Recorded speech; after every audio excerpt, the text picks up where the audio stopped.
Hey, what's up? Welcome to Steve McGrath's Basscraft. So yeah, I actually picked up a new bass there yesterday. It's a swap I did with a friend of mine. I gave him one of the P basses I did up. It's what is it? It's a Hofner, the Jack. It's like a thing from the 80s, like a copy of a Status bass. So it's like Hofner body and neck, and then a Steinberg headless system. So I've never really owned a headless. I played one for a while back when I was in a blues cover band. It belonged to the guitarist. It was an awful yoke, a fretless thing. So this is my first time playing one in about 20 years, I'd say. But yeah, this thing is in an awful state. It's been under a bed or something, or in a garage for years. So all the screws are rusted. I can't remove them. I'm going to have to figure that out. All the electronics are shot, and if you're watching this, you can see that I've started to clean it up, and this is a nice little project to get stuck into for the summer. So today's guest on the podcast is Joe McGuigan, and Joe is the bass player in thrash metal gods from Newry, Gama Bomb. And now these lads have been going a long time in the Irish metal scene, nearly 20 years. So yeah, that's serious longevity for a band. And Joe's been there from the start, one of the founding members, and he's a really good bass player. And he had loads to talk about. I think, what do they have? 6 albums, and they've done worldwide tours. They've been signed since album 2. They've seen a lot in the 20 years they've been together. And it was great to chat to Joe about his philosophy when it comes to bass playing, and he had a lot to say about, you know, the role of the bass in metal and things like that, and his own influences and metal tones and what kind of basses he used for playing. And he also plays in, at the moment he's playing in like a rock cover band doing Creedence and Sabbath and loads of stuff like that. Are Sabbath metal or rock? Well, they used to be full on metal, I suppose, but now people kind of could almost classify them as hard rock. But anyway, let's just kick off, and as usual, can you like, subscribe, all that stuff. Still have Basscraft merch, so give me a buzz if you want one of these t-shirts. Links in the description. Oh, almost forgot, big shout out to Richie from the Metal Cell podcast. So the Metal Cell is an Irish metal podcast that's out weekly, hosted by Richie Duhigg, and Joe is a co-host on it sometimes when they do the metal panel. And yeah, it's an awesome podcast, so if you want to learn more about the Irish metal scene, check that out. I'll put a link in the description. And yeah, well, Richie, if you're watching, okay lads, here we go. Great to have you on. I think you're my second metal guest I've had on. I had Keane from God Alone, so cool. It's good to represent the Irish metal scene, you know, get some of you guys on. Yep. But your band are unique, though. I think I was looking you up before this, and I've seen you before. Actually, I saw you at Hellfest. Was it 2007? I think we did it 2009 and 2013. Yeah, I was there. I saw you that year. It was class. You played like really early in the morning. It was about 11 or 12 o'clock or something, was it? We actually kind of like doing those spots. Sometimes if you're doing like, you know, a main stage early in the morning, you're kind of like blowing the cobwebs out of people have hangovers. So that was definitely the case. We were I was there with Colin from Zor, actually. This was years before Zor or even a thing, like. And yeah, we just got up and we started pulling everyone. It was like support the Irish. Literally everyone in the campsite was like completely hungover and just running into sea. So it was good. And it was a great crowd for that early. It was class. Yeah, no, and it's a great old festival. We're just confirmed for doing it next year, so we're glad to be going back anyway, you know. The lineup is kind of mental. I was looking, it's kind of like a joke or a dream lineup of like the greatest metal festival that ever was or could be. Everyone apart from Slayer, really, isn't it? Yeah. Oh, well. Yeah. I'd like to go now. I must look into going, but how does it work? Is it because it's spread over? I know there's like Friday, Saturday, and then there's Thursday, Friday, Saturday, Sunday. So would there be music like 2 in between? weekends, and then the original weekend I think is sold out. So it's just like for the last 4 days that they're selling tickets in a couple of weeks for. You know. Okay. So if you're there, some people might stay for another weekend, but you can't stay in the campsite, can you, till the next weekend? I presume not. They probably booked you out and asked you to come back a couple of days later or something. Some excuse for a session. I was thinking, imagine going there in your van or something, go away for a few days, then come back.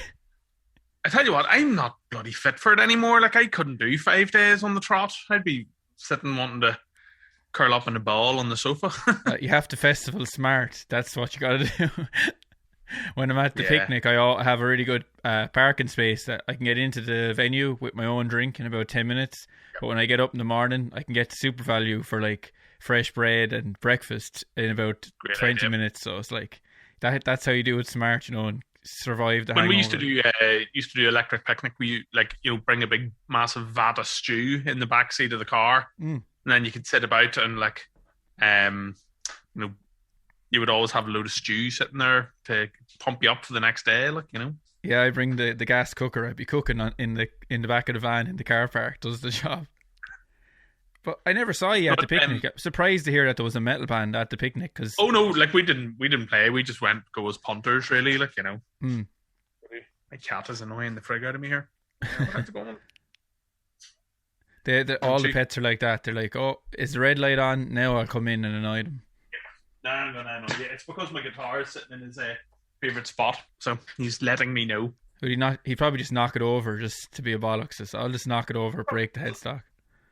Is that right, bud? So there you go. But, bass guitars then.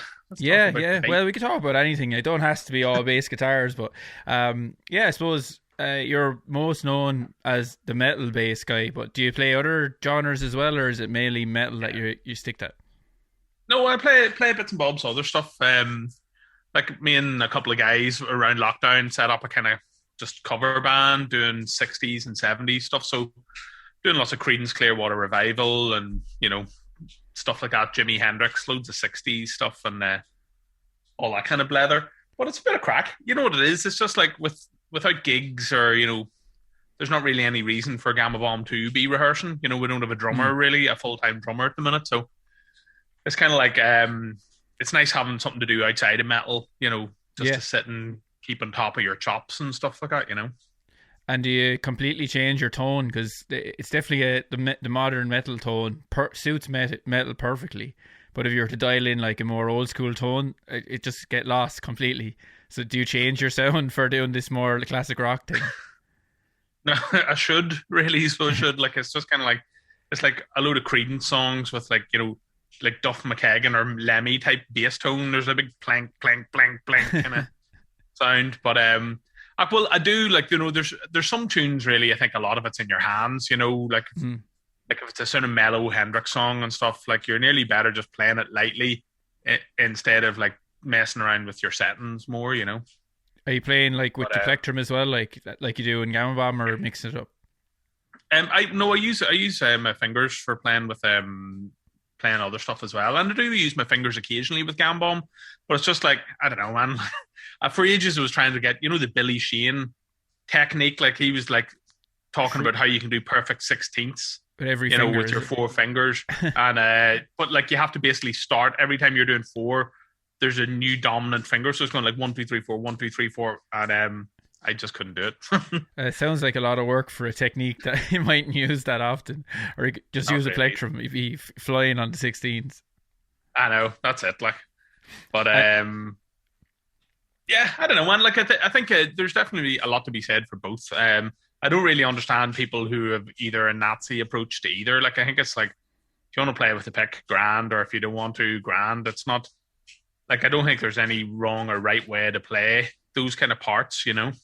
No, you like when Newsted joined Metallica, people were probably going crazy. Like, can't believe they got a bass player that doesn't use his fingers, but he played all the parts and he just put his own twist on them, and they sounded great. Like, well, funny enough, this is a weird thing, right? A lot of bands, if they're changing bass players, like AC/DC and stuff, all specifically requested a pick player instead of a finger player, Because I suppose it's like sort of, I don't know, I suppose Metallica and AC/DC, it wasn't like Rush where the bass was totally front and center. So I suppose they could afford to say, listen, we want the bass to be a bit more in the background and a bit more subdued, Yeah, well, that was definitely the case with Metallica with the whole Justice for All debacle. Yep. No bass, let's just release an album with our new bass player turned off.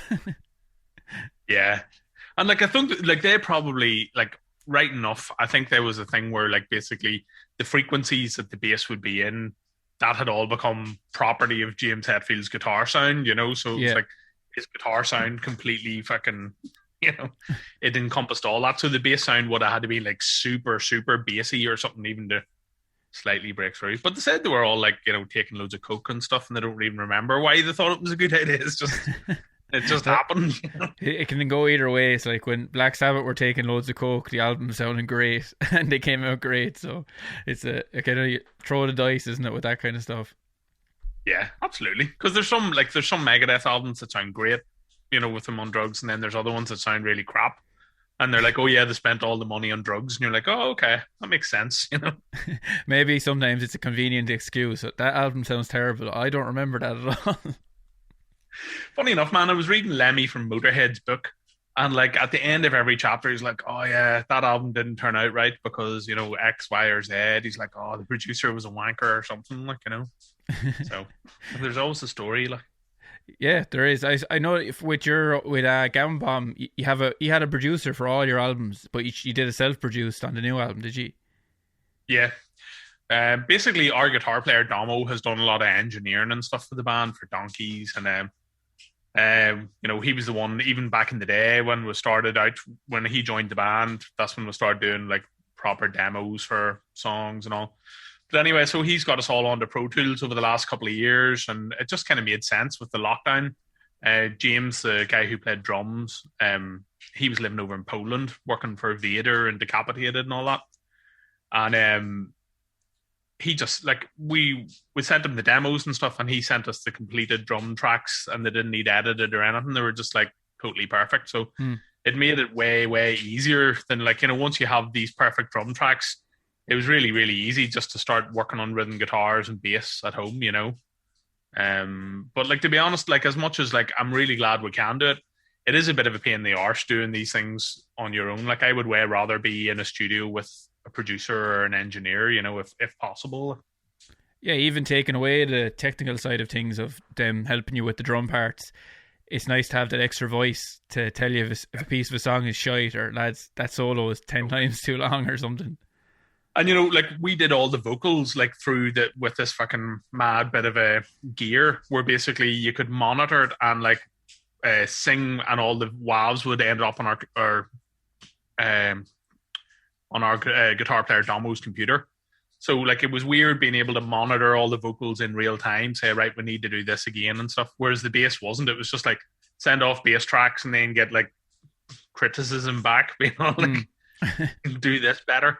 And I did the fucking, what's the one thing you don't do? Like, I was in the middle of recording bass tracks, and I accidentally turned one of the pots on the bass down, like, oh god, and recorded another 3 tracks, and then realized they're all fucking useless, and I had to go and redo them. Like, did you think it improved your bass playing, having to record yourself and being able to look at the stems, transients, and say, like, well, you can see when you do a hit out of time, and I suppose there's a lot of comping you can do these days. You could do 50 takes and comp them all into one epic, brilliant take. Yeah. Would you be, well, my band usually record live, so I don't really have the choice to do comping, like. Not really. We would usually go take it riff by riff, usually, so it would, but we wouldn't really copy and paste riffs. Like, the idea is really to get like 10 really brilliant chorus riffs so that you can use, you know, you're not having to use the same one over and over again, kind of thing, like, you know. And it's just with the kind of nature of like how fast a lot of the music really is that, like, I don't know, like, theoretically, I'm sure some bands have done it before, like, have done it totally live in the studio, but it tends to be the faster they are and the more intricate it is, the harder it really is to do, you know. Or I guess you could do it if you're a brilliant musician. You know? I know. I think in fairness, your music is really fast, and it kind of it's on the line where it's the point where it's kind of counterproductive, because I heard Lars Ulrich talking about the first 3 Metallic albums. It was always like, don't fuck up, get them done perfect, and it kind of took away from them letting the songs breathe. But when they started doing it the other way, they were able to enjoy writing and recording the songs a bit more, because it was just like, let's just record a really good album track and not be worrying about in the studio getting it perfect, you know. Yeah, well, I think that I think that's just the nature of being young, man. Whenever you're young, everyone is just self-conscious of not being good enough or whatever, you know. So, and like, young people are just generally sometimes cannot be pretty unhelpful towards each other. Like, I don't ever really remember being particularly encouraged whenever I was young. People were like pointing out how crap it was, but they Oh weren't being, God, yeah, I used to get oh, roasted you like could do it. crazy. Like I got kicked out of the first two bands I was in for being too shit at the bass, like, and I wasn't kicked out nicely. It was like, you're Get terrible, out. get out. Get out. And you play like a pointy bass. Is it like a Jackson or something? I was trying to see in the pictures what exactly it was, but I wasn't sure. Like, So like so it's like an 80s oh 80s yes, sharp that L. color is So class. but I've a whole bunch of this is like this used to be my like go-to one for like I use it for recording and I use it for like videos and stuff, but I don't really use it on tour anymore. So I had like a guy fix me up another one that looks exactly like that. And but I used a Fender Jazz on the last album because of Really? like I've had one for Donkeys and Mm. they're brilliant bass. They're very, very versatile and they've got a brilliant sound. But I found it I would probably go back to the Jacksons because I found the neck on the Fender was a wee bit kind of slower or harder to get around quickly, you know. They're cheap enough, I'd say, those pointy headstock basses, because they wouldn't be as popular. No, well, like those ones, the Charvel ones from the 80s are between about 500 and 800 quid. And the problem is, see, being left-handed, it's just really difficult Yeah. getting gear generally, you know. So it's always a bit of a mish. But I kind of feel like I've enough now. I've got like 3 of those Charvels that I use for gigging, and a couple of Fenders for doing other bits and bobs, and that's all I really need, I suppose, you know. A lot of the metal bass players use kind of active EMGs. Is that kind of part? Yeah. Would you be using them live with the active No, bass? no. I use the DiMarzios and the Spectre pickups that originally came with these Charvel basses are really good. And what else have I been using? The Steve Harris ones, the quarter pounders, they're really good. Mm. And yeah, just like occasionally we will get like like one of the guitar players will get some sort of endorsement thing, and I'll be able to get a couple of free bass pickups. But we kind of like learned the hard lesson about that sort of stuff. Yeah. Thinking endorsements are great and all that sort of shit, and they're actually not really, because what you want is just to be able to play whatever bass or guitar that you want Yeah. to, you know. And like we had an endorsement with this company Aristides from South America making these, or from France making these guitars, and then they basically give us a little shit because there was pictures of us playing Charvel guitars, you know, and et cetera, et cetera. And I think it's what, again, whenever you're young, you're like, oh, cool, free gear. But like, you wouldn't be saying that if someone said, right, you're only allowed to play this guitar from now on. Like, you know, you'd rather just have the freedom to be able to play The only whatever. endorsement I want is free strings. I'd be delighted. I'd be like, oh, sweet, that'll save me a fortune. Well, like this is a pain in the hole. We have one with Ernie Ball through this company in the UK. And it used to be bass strings used to be £6 a set. And I was like, this is fucking Awesome. This is as good as it gets, really. And then they changed it, and they're like, "Oh no, it's £20 now." So it's normal there's not price. really enough. Yeah, not really a lot of difference, really. Whereas the guitar strings are still £2 a set, so you're just like, "Fuck." Bass players, like, Well, you've been going like, is next year your 20th anniversary of the band? yeah, So like, you must have some perspective on, well, metal, bass, the Irish metal scene, everything, like, because you've been there, like, in it for 20 years, like, seen an evolution of it. getting old. Yeah, like I remember whenever I was young, like I grew up loving Motorhead and Thin Lizzy and stuff like that, and so they would be like some big bass influences and stuff to me when I was growing up, and then getting into Metallica and stuff. But around that time in Ireland, like doom metal and death metal and stuff around the turn of like the millennium were really, really big here, you know. And we didn't really play a lot of gigs with thrash bands or anything in Ireland for a long time. Like a lot of our early gigs were like supporting bands like GBH and Poison Idea and punk bands. So I think it was just because we were kind of fast, like, so punks kind of got into us and stuff.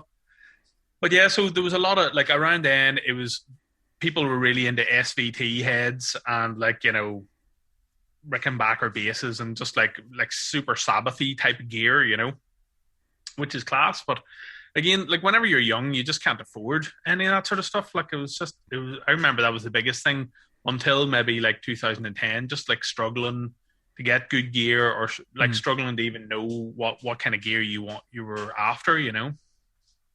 Yeah. So Um, did you? So that was it. Was Philo and Lemmy? That was kind of your influences, not as much Cliff Burton and the thrash metal dudes. I definitely got into that. The older I got and got into Rust and Peace and stuff, and got really into Cliff and Jason Newsted and Dave Ellison's bass playing and stuff.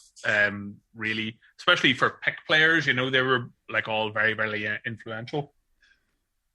Big thing I really learned from like Phil Lynott was that if you look at it a lot of the time, same as Lemmy, he did a lot of strumming on the bass, and he was doing a lot of muting the strings that he wasn't playing with his other hand, really,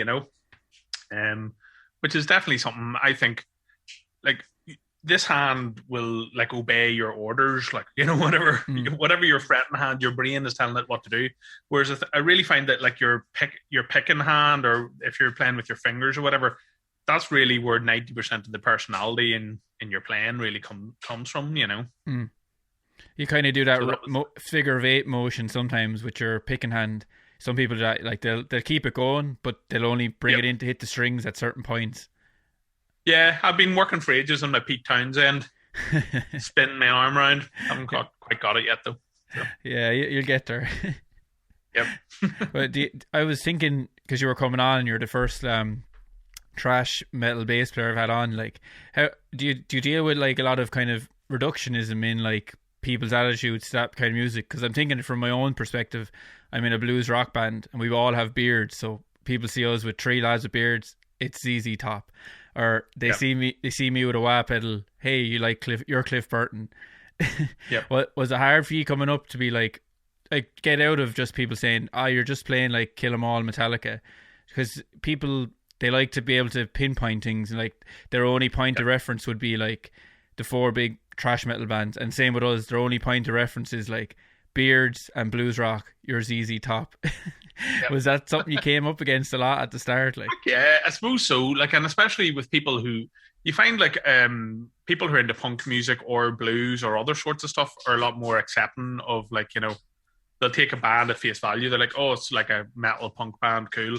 Whereas people who are like really into different sorts of metal or progressive metal, as you said, they do like to deconstruct and label things quite a lot, which is fine, because we are like an 80s thrash band, in the same way that you guys are like a blues band. So I think that there's absolutely nothing wrong with labels. And like, also, to be honest, I think that a lot of bands, like, your success comes from being in a genre. If you want to try and sound like U2, there's a million bands trying to do that, and they're all probably better than you. So like, if you're gonna like be in a reggae band, brilliant, you probably have more chance of succeeding doing that, because if you can do something really well, people will like it. Whereas if you're trying to like appeal to the widest possible amount of people, it's not that easy.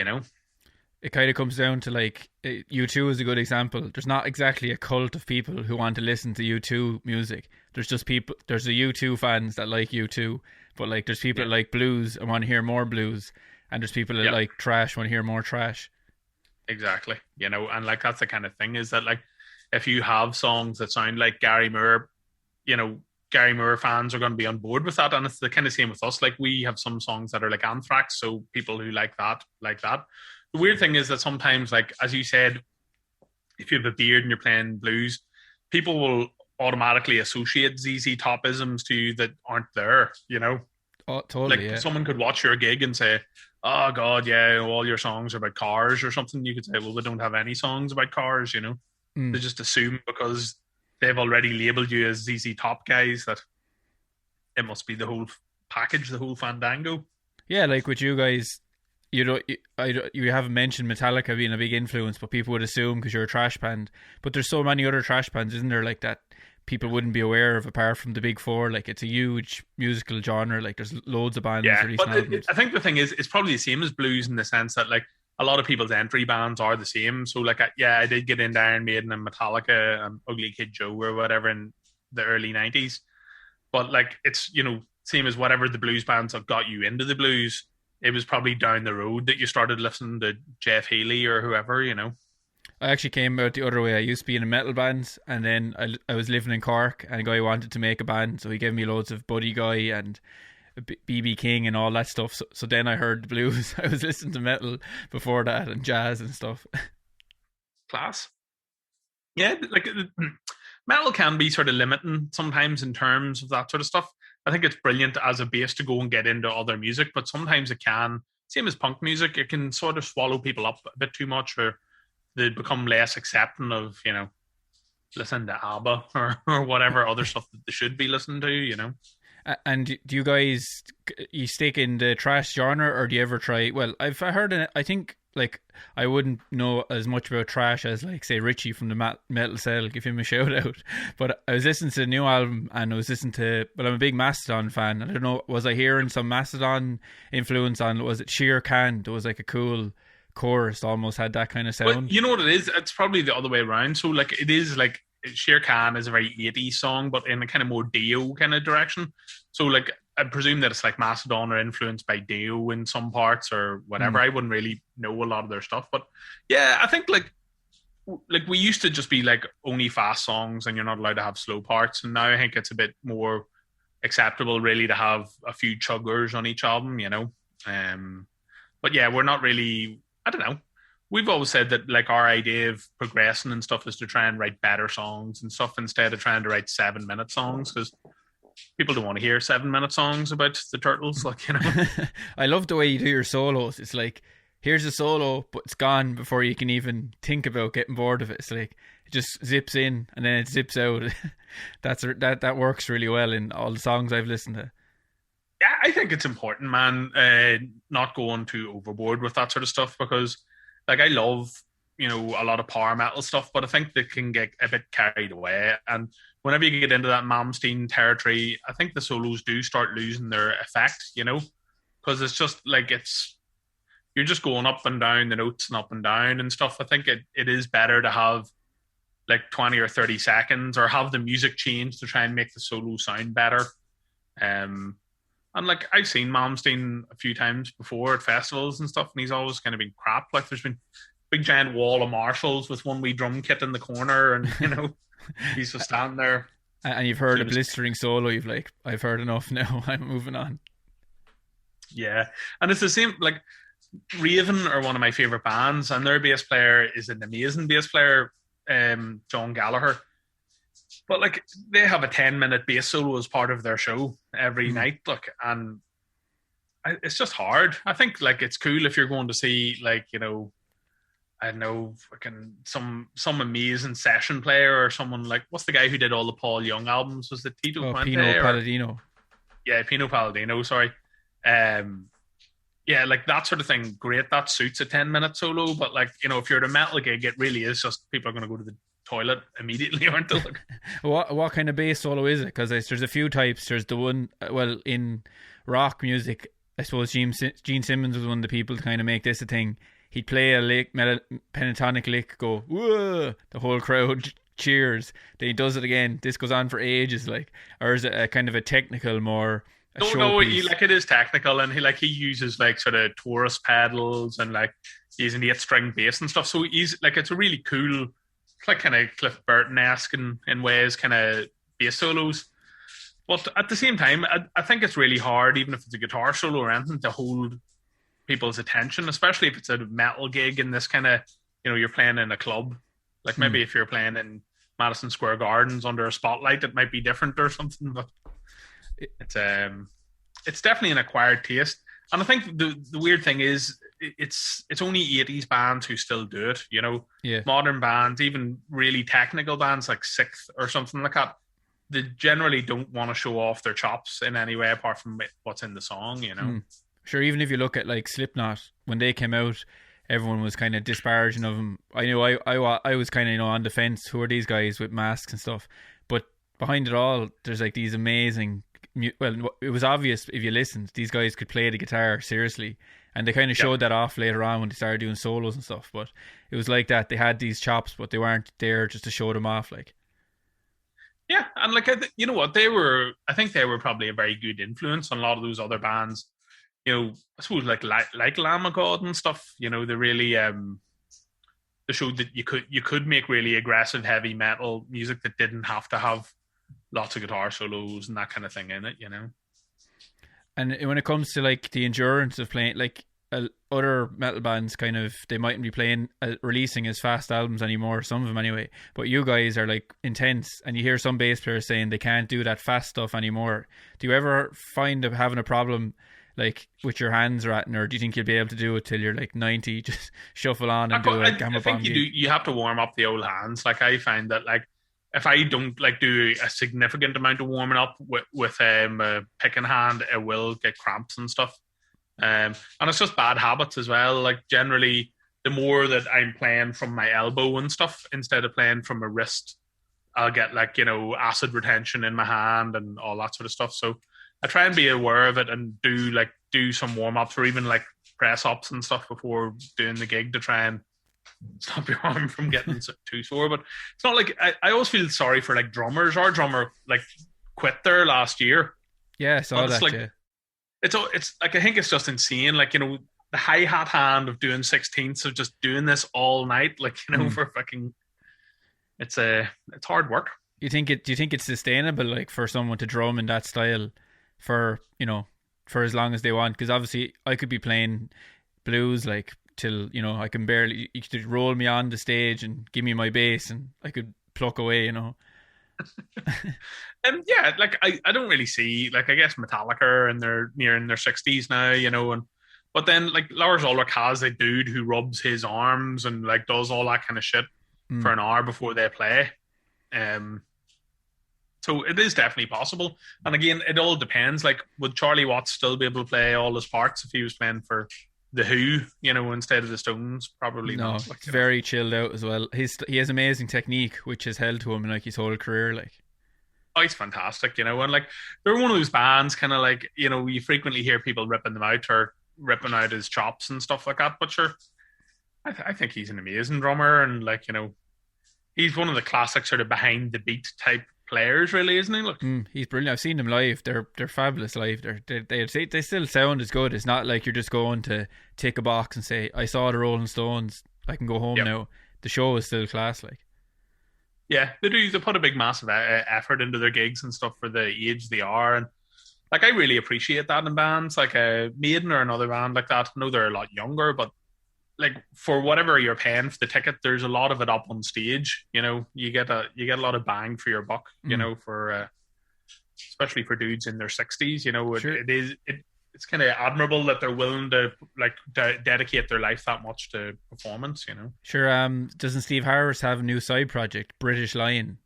It's like a new band. That's great. Like, do you see? I don't know if I see myself doing that. Like, he's just in a van doing like not very small venues, and back to the grind, supporting the Darkness on their tour. Like, that's mad. Which is it? mad. Like, he'd be like used to playing arenas, and he's going back to like in the support band dressing room of the Academy, or that's crazy. It kind of makes me think about, you were saying, you try to look after yourself. Like, obviously I'd say you guys did a lot of like DIY, lads in a van, sleeping in the van, eating crap food when you started out. Like, totally. The first couple of tours that we did, we didn't even have a van because we were all like arguing. No one wanted to get a driving license because they didn't want to have to drive everyone around, kind of thing. Like, so the first couple of tours we did on the Megabus over in England, where like you got the bus for £1 between the cities, like holding our heads, and all that. But like I think that, like, see, to be honest, that's as good as touring ever gets. Really, is like going and having adventures with your mates and getting pissed and stuff. Nowadays, there's a lot more stops for Marks and Spencers and pot noodles. Yeah. There's shenanigans, less time and chance for shenanigans to happen these days. Yeah, it is. Like a few of the guys in the bands have kids and stuff like that, so it's like it's like our version of golf now. We escape for get away for a week on tour and then come back. It's funny. I was talking to Joel McGuigan there yesterday. He's the editor of Bass Player magazine for I don't know how many 20 years, lad. And he was saying like that whole being a rock star on tour thing. It's just the record labels don't want that to do with you if you're that kind of band anyway these days. Like, so.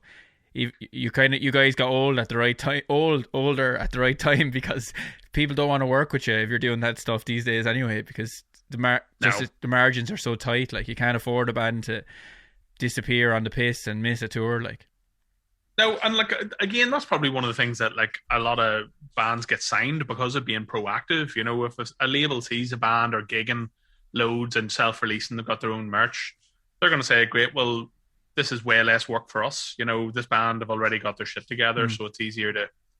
Whereas the first time we ever did a demo, we all arrived with our cans of like Harp, being all like, "Way!" And the guy was like, "You can't drink while recording," and we were like, "What? We didn't know that." Like so. Big shock. You can, though. But it's just fairness. You could if you want. If you weren't paying for the studio by the day, you could have a few cans. Like, yeah. Now that we're a bit older and sitting doing it ourselves, you can have a Rebel Red while you're doing your bass tracks. You know, no bother. Well, how was that a big deal? Like, obviously it is a big deal. Or at the time, did you realize how big a deal it was getting a record deal? It was like on your second album you got signed, was it? Yeah, because like basically we made our first album. A label approached us and said, one of the bands that we love, Nuclear Assault, they had like a little label, and they said, "Oh yeah, we'd love to bring out your album." And basically we went and recorded the album, and then the label went bankrupt, and we were sitting holding the album, going, "Shit, right, okay." So we self-released it, and then a little label in Germany picked that up. And then it was kind of basically because we were doing a lot of those, you know, sale rails over to England and doing all that. And you know, we met McGuigan and stuff on the way over, and he gave us great advice for bands, you know. It's just all like any band who ever made it out of Ireland did it on the Holyhead Ferry. So, and we were talking to him on the Holyhead Ferry. So it was like, fuck, class. Shane McGowan, is it? Yeah. Oh, yeah. But met like, him, not in the last years, but when you met him, he was probably mad for the chat even more. Like, okay, well, like he was still able to sort of mooch around on his own and stuff like that. Back this is like 2006 or something. But yeah, so basically it was through going and doing a lot of stuff over in England, and we got some wee notices in the NME and things like that that got Earache Records interested, and then whenever they got us on board, it sort of opened up European touring a lot more, you know, and like we did like 2 or 3 European tours for that album. And then the next album that we did for them, we did like 220 gigs all around the world for that one. And like a lot of those gigs were fucking shit. And you know, what you're doing is you're just paying your dues and trying to get your name out there, you know. So like we're never gonna fucking come home to playing the Ambassador kind of thing, like, you know. But it meant that basically our name was out there more, instead of being like an Irish band, we're kind of looked at more of a worldwide kind of band, you know. Yeah, if you look at God Is an Astronaut, have you heard of that band? They're like an Irish, and they're huge outside of Ireland, but the average person, the average music fan even, or band fan in Ireland, has never heard of them. Yeah, and it's like there is a lot of stuff like that is kind of for export. Even Pat McManus, the blues guy, like he does play a lot around Ireland and stuff, but his following is really over in the Netherlands, and like where Mama's Boys and stuff were big. So and it was the same with Gary Moore. Like most of his fans were all in Russia and Georgia and stuff like that, you know. Or even Rory Gallagher was huge in Germany and Holland and those places, and pretty big in Ireland, but bigger, I think, out in Europe, like. Oh, absolutely. You know, and that's the great thing. Like it is brilliant being an Irish man in that regard of like having, you know, Phil Lynott and Rory Gallagher and Gary Moore as, you know, the ambassadors of Irish rock music. Like, you know, it's an amazing lineage of great players, you know. Yeah, well, Phil Lynott is definitely the coolest bass player that ever lived. He has that title for without any contender, I'd say. Maybe him and Lemmy, like they're up there, you know, as the frontman bass player. Yeah, and like really just like brilliant rock and roll stars, you know. They really were really identifiable looking.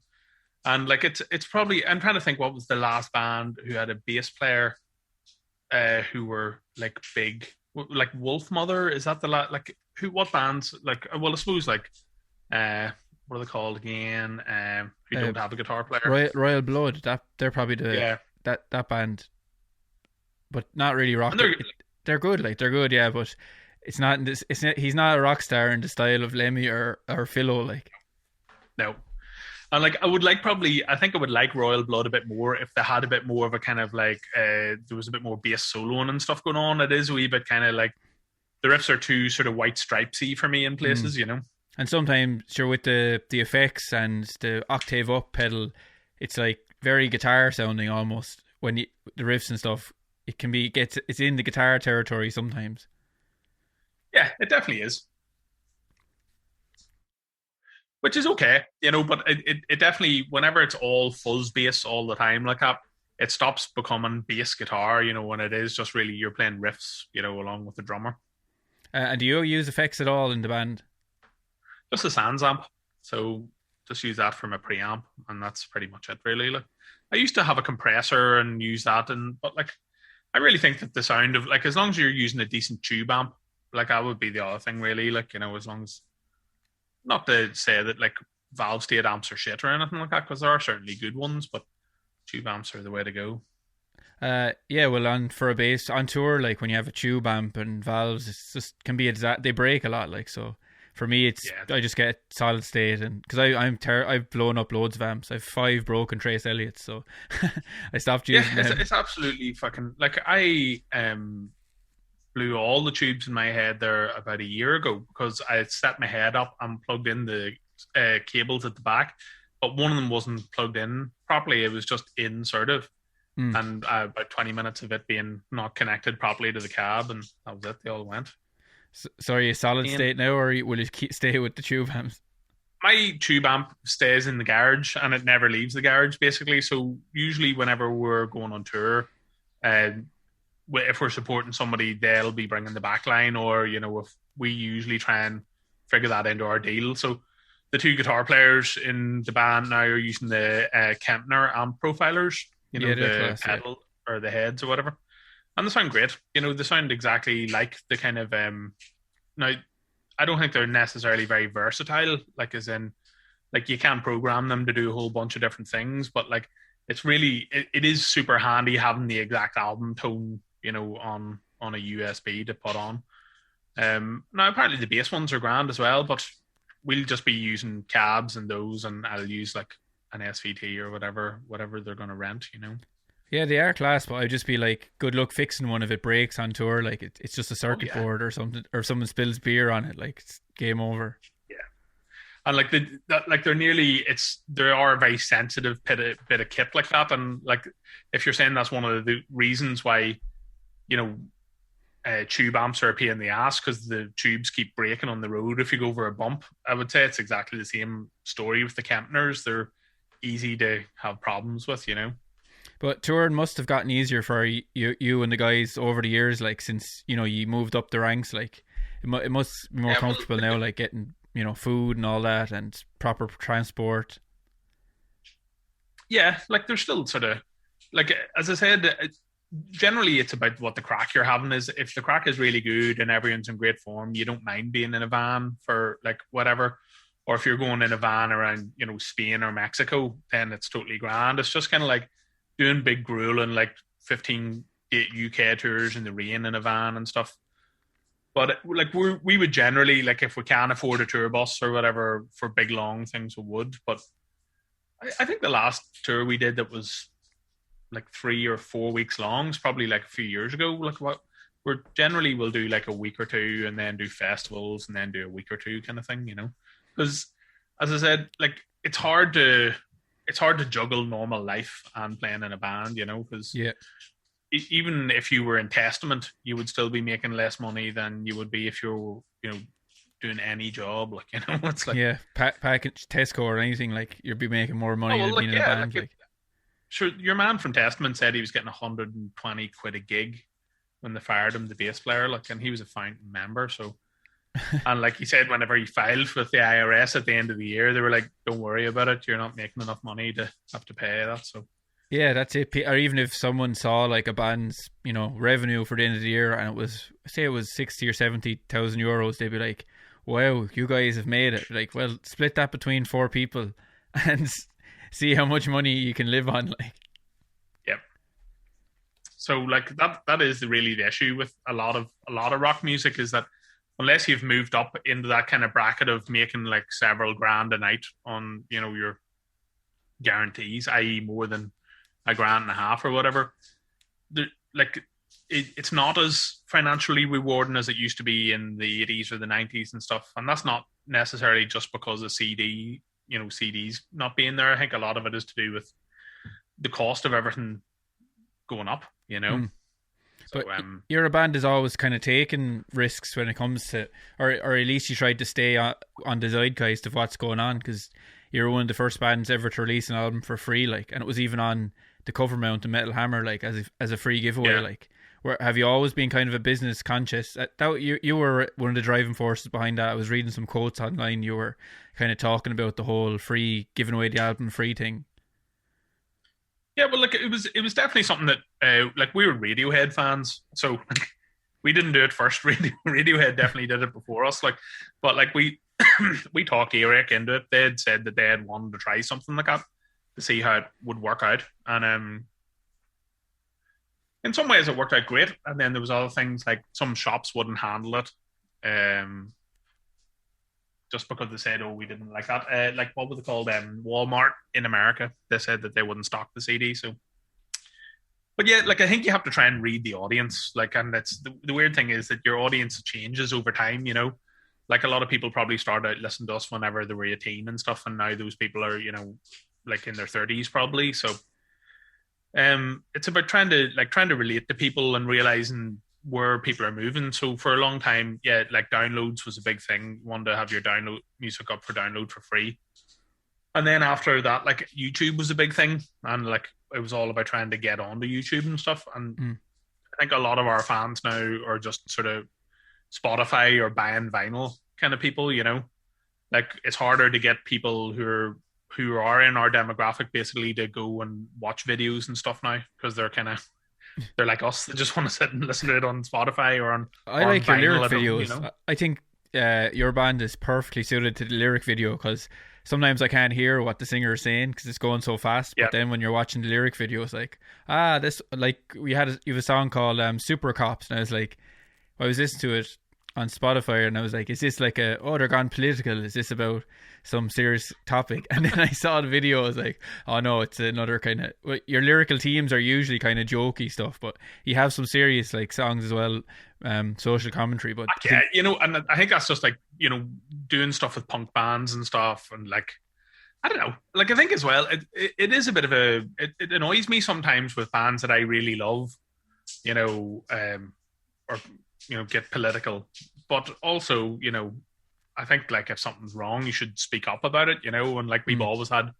anti-racist songs and stuff like that. So, but it is weird that, like, you know, going back to what you were saying about, you know, the ZZ Top thing, like people have imagined content of your band, like they imagine they know exactly what the crack is. So sometimes whenever we would have like an anti-Nazi song or an anti-right-wing song, people would be like, oh my God, I'm unfollowing you. I never knew you did that. But like, you would presume those people also aren't really that familiar with the band. They're just like, yeah, casual fans. So, and really, they're not really that much of a loss if they're pissed off about your anti-Nazi song or whatever. Like, you don't really need them as fans.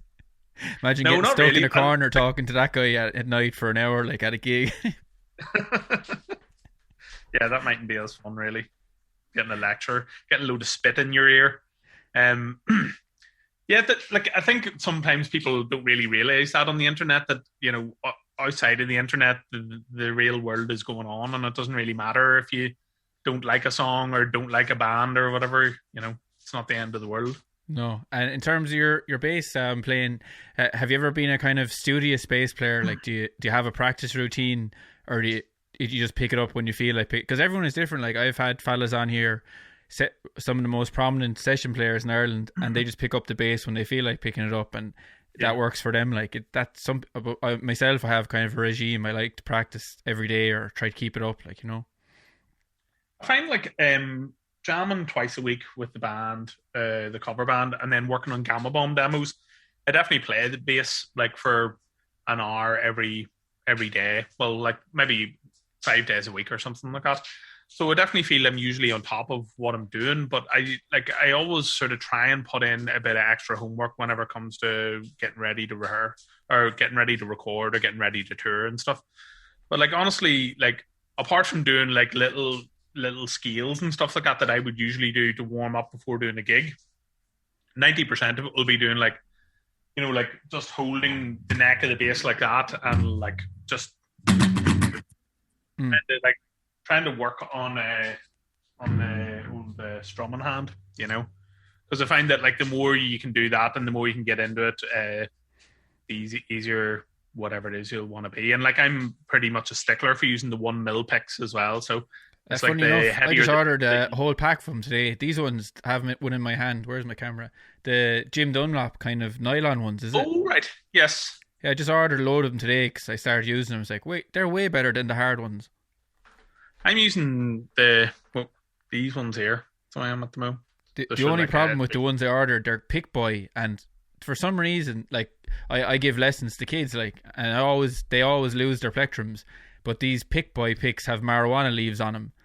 I'm like, right.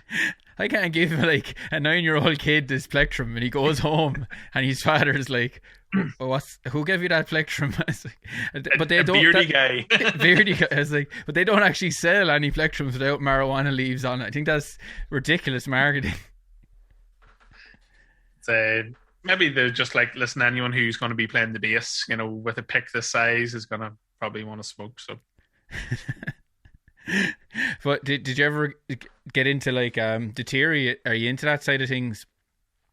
Not really, man. Like I'm trying to make some inroads with my lead guitar playing at the minute. Oh, cool. So like I've been sort of learning bits and bobs and trying to like sort of learn some modes and things like that.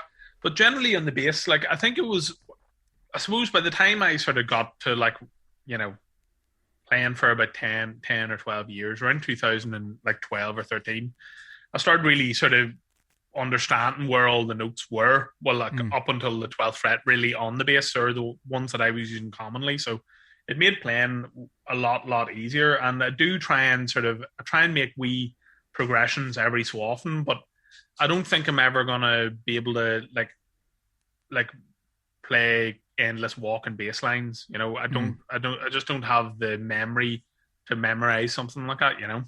It's just a formula they use. They go like, you can earn like 20 of them, little formulas, so you actually don't have to remember them. You're just like, I'll do this one now, I'll do the other one.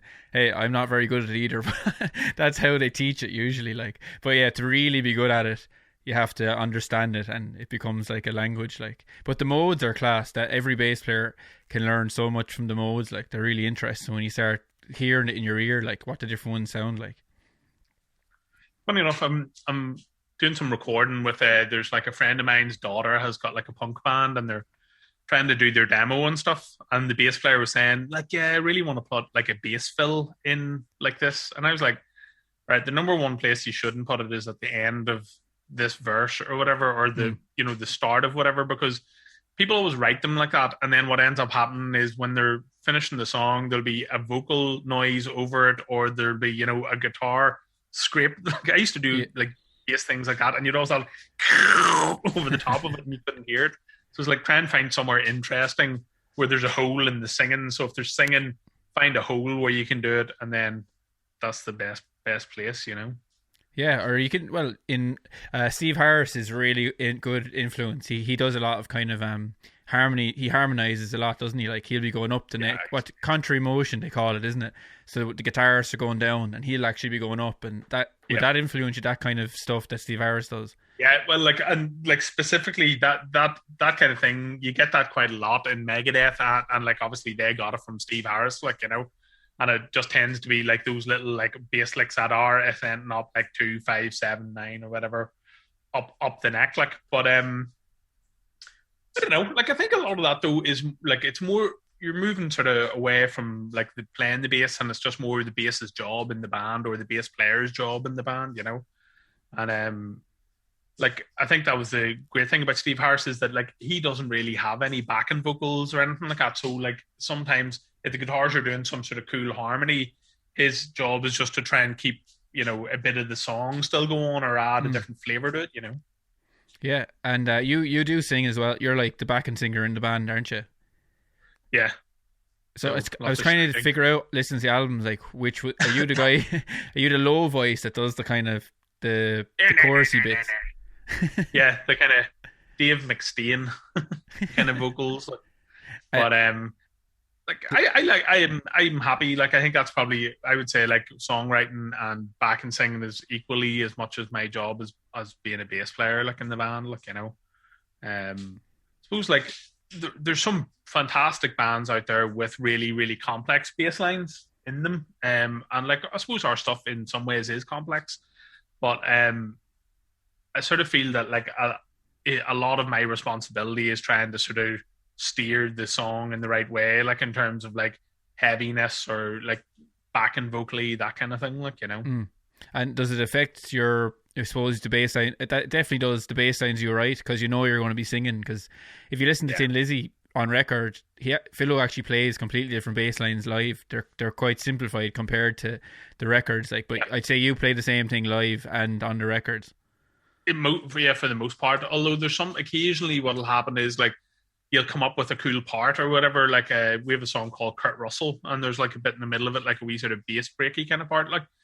And like I was like, okay, right, well, whatever happens in this, I can't do any backing vocals in this part. So, and like the rest of the guys were like, oh, don't worry, I can do it. And then like the other two guys didn't learn the parts either, so I was like trying to have to do it live and play this riff, like, and it always makes me feel really self-conscious because you're kind of aware of like trying to do this part, sing this part, and then not even really being aware of what the beat is behind you. You're just like, oops.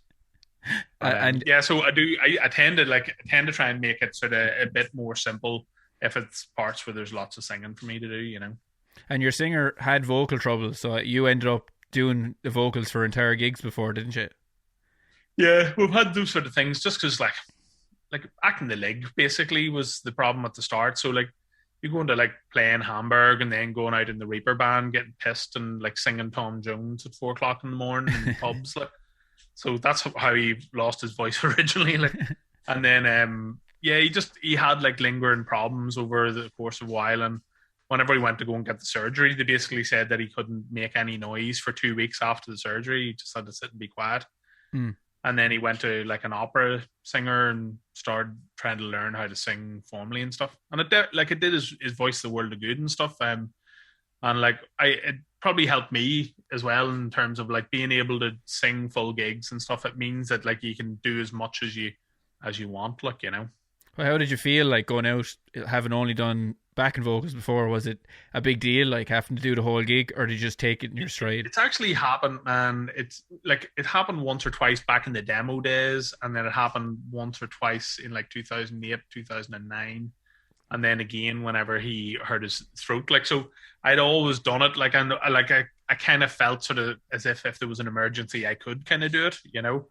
But it's like a different thing. Like whenever Philly's singing, it's like having like a real front man, like Mick Jagger type lad there. Yeah. Whenever I'm doing it, it's just like having some dude, you know, like glued to the mic stand. Thrash, generic thrash voice guy singing, you know.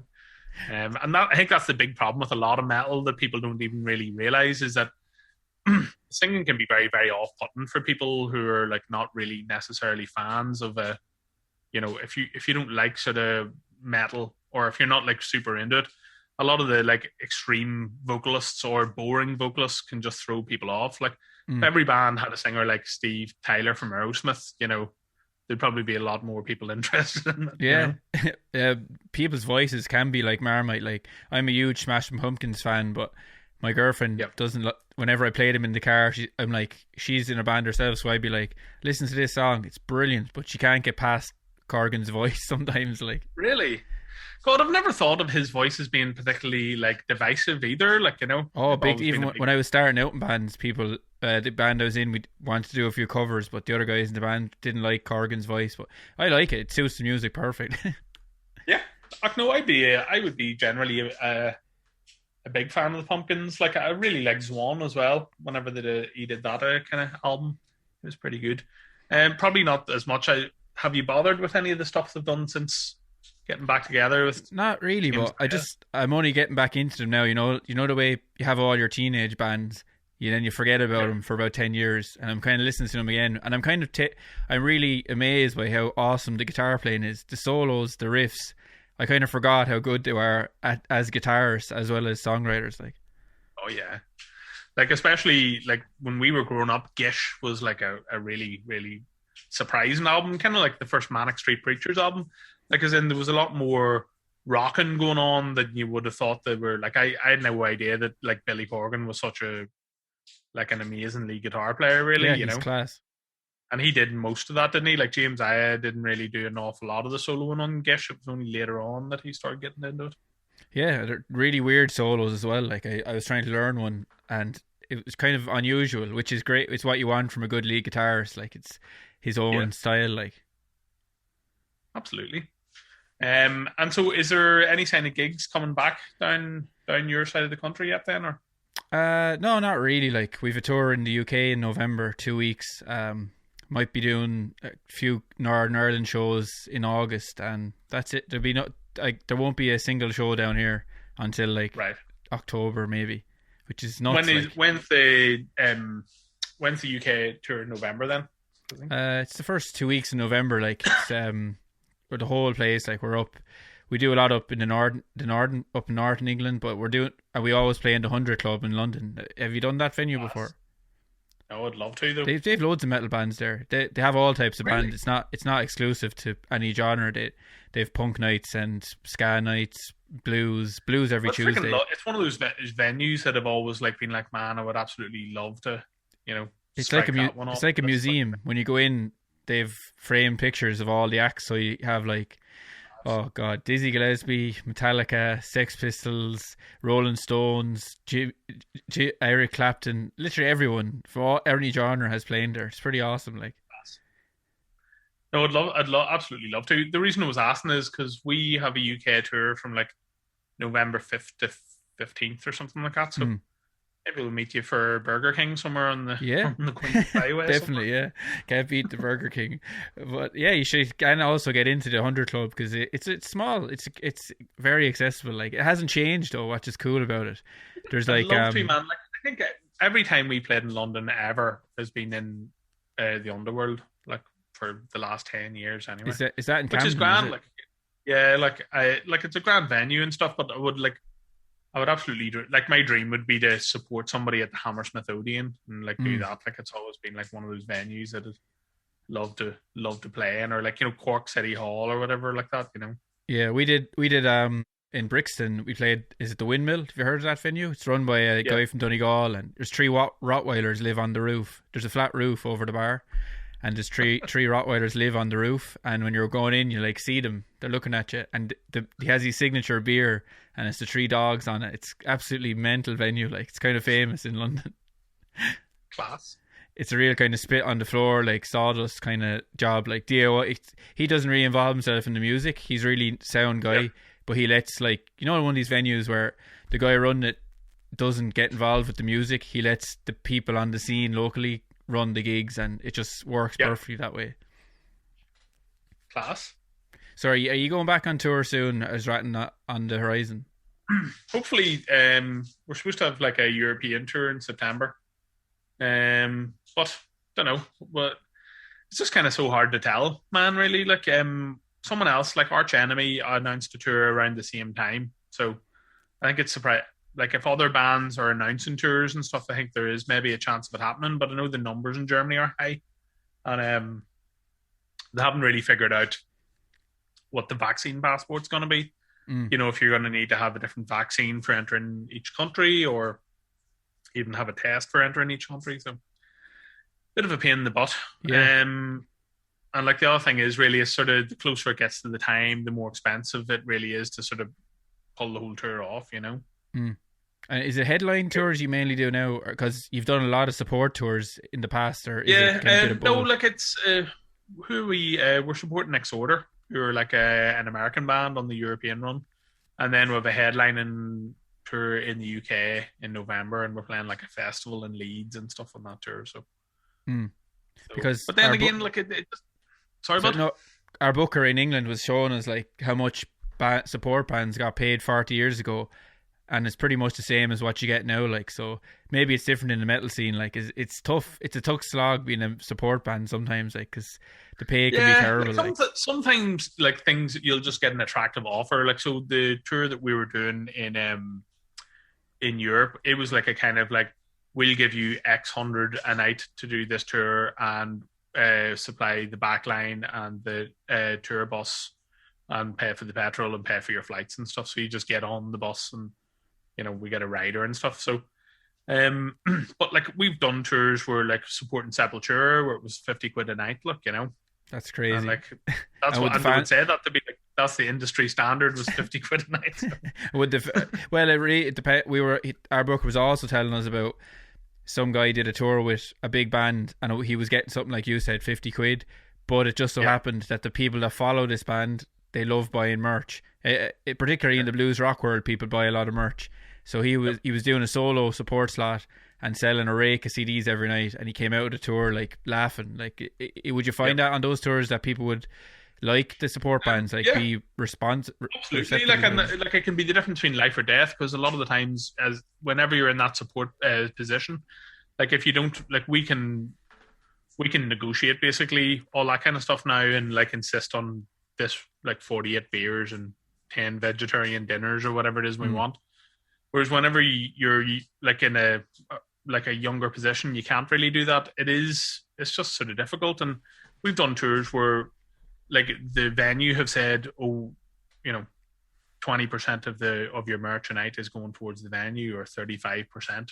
Or that's bullshit. Actually, why should the venue get your merch money? Like, but it was weird, like, because like sometimes the venue would say, because you'd be supporting Exodus or Overkill or whatever, and they'd say, I tell you what, we'll do you a deal. Just give us £1,000, and then we'll not charge you any fees, which is totally fine for Overkill, because maybe they're going to sell like 400 t-shirts, and they're not worried about, whereas we would just be like, fuck this, like I'd rather stand on this pavement outside, selling. I've heard of an Irish band doing that they did a German tour, and they just sold everything out of their van. They were like, fuck this. Yeah, because a lot of like European agencies won't understand that attitude. Like they're like, yeah, but you're going to want to sell t-shirts, and we're like, fuck no. Like we did this record company, and they were nice guys and stuff, but they wanted to charge us €10 a CD for like bringing CDs out on tour. Like, that's and we crazy. just said, well, we're not going to do that. Like, we'll just tell people to go and, download it for free or buy a t-shirt or whatever. Yeah, yeah. And they were just like, well, no, you can't do that. You have to buy them. And we're like, no, piss off. We find using the swipe very handy, like, because when people are drunk, they spend all their money, their physical cash on drink, but then when they have the card, they're like, oh, I love you guys. I want the CD, I want everything. And they'll just swipe away and buy loads of merch, which is great. Like, absolutely. So yeah, it's one of those things, isn't it? It's just a means to an end now. Like selling merch and stuff is so important for touring. Like, as I said, even whenever your fees are going into the thousands and stuff, it tends to be that your logistics and stuff like that slowly start following it. Like, and it's like the more money that you're bringing in and the bigger places you're playing, the more crew and the more stuff like that. So at the end of the day, no matter what, unless you're playing in front of thousands and thousands of people, most of your money is really going to be coming from the merch table. Cool. Well, sure. It'll come back when it comes back. Like, is there where should I get everyone to check you out? Is it do you put up yourself much anything on social media, like bass play-alongs or that kind of thing? Like, not really. Like, I don't know why I've never done that sort of thing. Funny enough, we said that next album we might do that, as in we might just like document the whole thing, like as in the writing of the songs, and go from there. Like we've done bits of studio reports and stuff, but I've never really been a big play along or cover kind of guy. Like we've always been kind of like very anti doing covers, because it's kind of like, especially in metal, if you're doing covers, people are always going to want to hear your version of some Slayer song more than your every your night they'll be screaming for it. Play Rain and Blood again. Yep. But no, so yeah, like just Instagram, people can follow my Dawn of the Dead collecting habits and stuff like that, or just on the gamabomb.net or Gama Bomb, any of the socials, you'll see what we're up to. So, are you all into that kind of Evil Dead and zombie stuff? Is that?